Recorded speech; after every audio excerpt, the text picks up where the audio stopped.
अजीत जी पवार के कारण क्या वास्तव में महागठबंधन का नुकसान होने वाला है? नमस्कार, मैं एस्ट्रो गुरुमा डॉक्टर ज्योति जोशी आप सभी ज्योतिष प्रेमियों का हार्दिक स्वागत करती हूँ। महाराष्ट्र विधानसभा चुनाव की पार्श्वभूमि पर हमने सत्ता सुंदरी स्वयंवर 2024 ये विशेष श्रृंखला शुरू की है। आज के भाग में हम राष्ट्रवादी कांग्रेस पक्ष के प्रमुख अजीत पवार जी की कुंडली का विश्लेषण करेंगे, जो सत्ताधारी महागठबंधन में से एक दल के प्रमुख हैं। अजीत जी पवार के साथ लेकर राज्य विधानसभा का चुनाव लड़ा जाए तो महागठबंधन को सफलता मिलेगी या नहीं, ऐसा प्रश्न आज कई समविचारी संगठनों के लोगों ने उपस्थित किया है। आज हम अजीत जी पवार की कुंडली को देखकर लोगों के प्रश्नों का सीधा उत्तर देने का प्रयास करने वाले हैं। इसीलिए इस वीडियो को अंत तक देखना न भूलें। साथ ही आपने हमारे चैनल को अब तक सब्सक्राइब नहीं किया है तो अभी करें। बेल आइकॉन का बटन दबाना ना भूलें। इस वीडियो को देखने के बाद कमेंट बॉक्स में अपनी प्रतिक्रिया अवश्य दर्ज कराएं।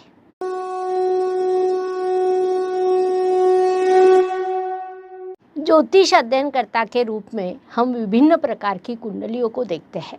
तब ध्यान में आता है कि हर कुंडली अलग होती है, हर कुंडली की दिशा अलग होती है। आज हम अजीत जी पवार के कुंडली का अध्ययन करने वाले हैं। पिछली बार जब हमने उनकी कुंडली का विश्लेषण किया था तब अप्रत्याशित रूप से उन्हें कुछ सफलता और पद मिलेगा ये विषय सामने आया था। उसी के अनुसार हुआ भी था। वे महाराष्ट्र के राज्य के उप मुख्यमंत्री बने थे, जिसकी किसने भी कल्पना नहीं की थी। तब उनकी कुंडली में वैसे योग बने थे, लेकिन आज जब हम उनकी कुंडली देखते हैं तो यह एक अलग मोड़ पर पहुंची है। किसी भी कुंडली में महादशा और अंतर्दशा का मुख्य कार्य होता है, गोचर भी उतना ही महत्वपूर्ण होता है। अब जब हम अजीत जी पवार की कुंडली देखते हैं तो उन्हें बुध ग्रह की महादशा शुरू है।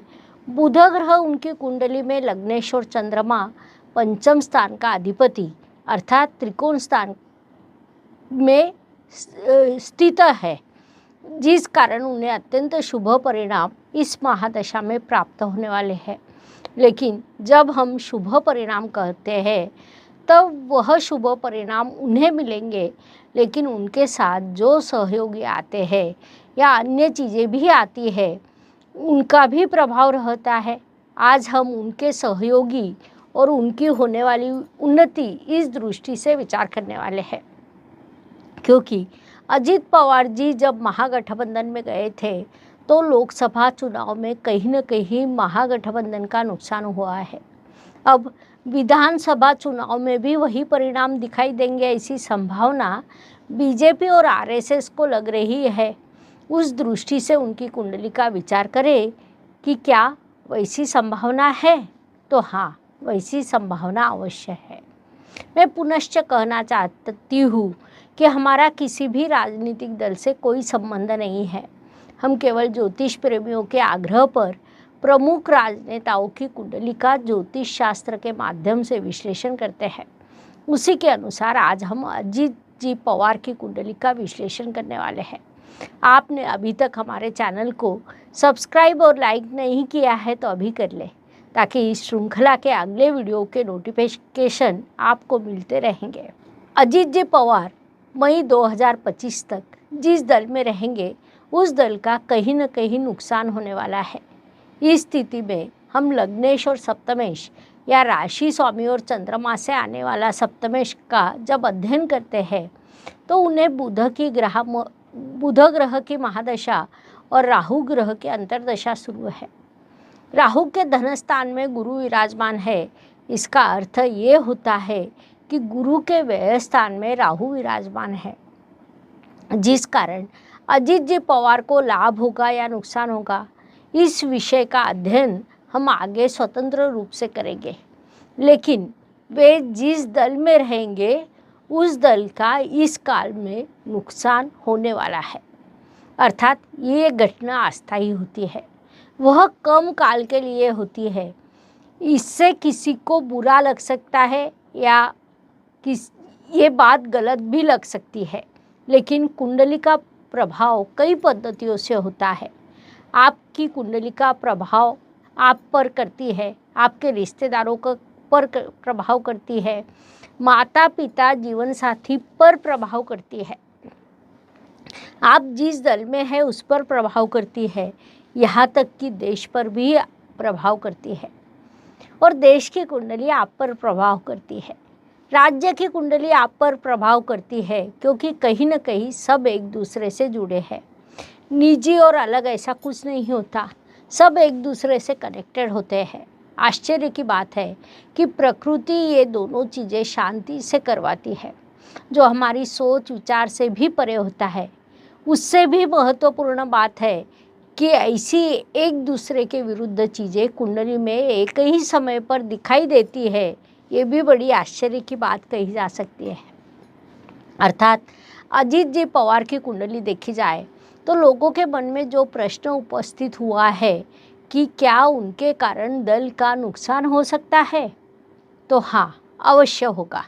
लेकिन यहाँ पर एक बात मुख्य रूप से ध्यान में लेनी होगी कि जब हम महाराष्ट्र राज्य की कुंडली देखते हैं तो नवंबर में चुनकर आने वाला दल या चुनकर आने वाली राजनीतिक सरकार अधिक समय तक नहीं रहेगी, वह शीघ्र ही गिर जाएगी। जिस कारण अभी चुनकर आना या नहीं आना उतना महत्वपूर्ण नहीं रहेगा। फिर भी अजीत जी पवार यदि महागठबंधन में रहते हैं तो नुकसान होने की संभावना को नकारा नहीं जा सकता। अर्थात ये सब भले ही सत्य हो, लेकिन प्रकृति की एक विशेष बात है।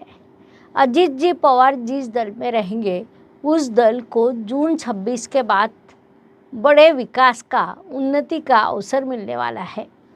उनका निजी विकास भी अत्यंत बड़े स्तर पर होने वाला है।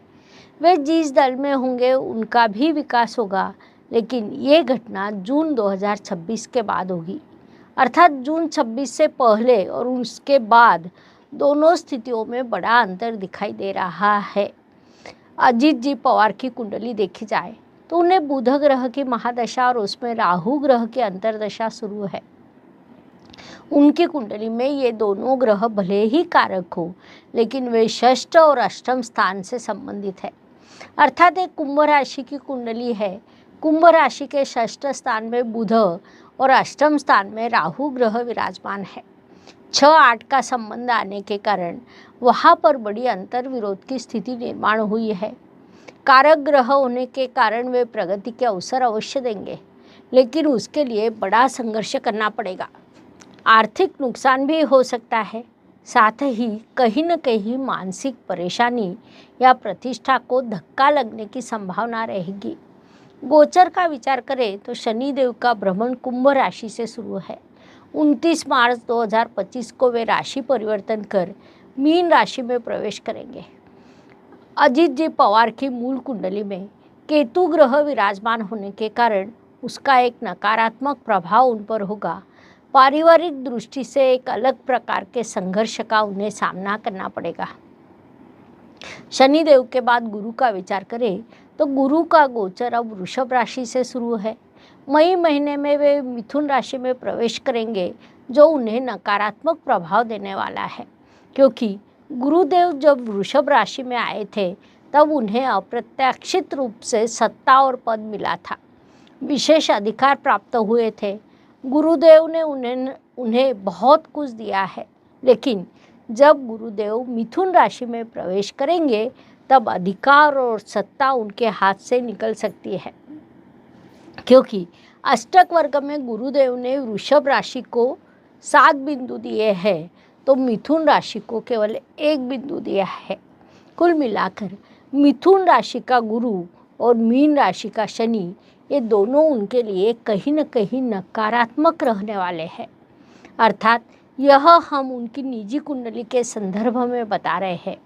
जब शनिदेव मेष राशि में जाएंगे तब उन्हें शुभ प्रभाव प्राप्त होंगे।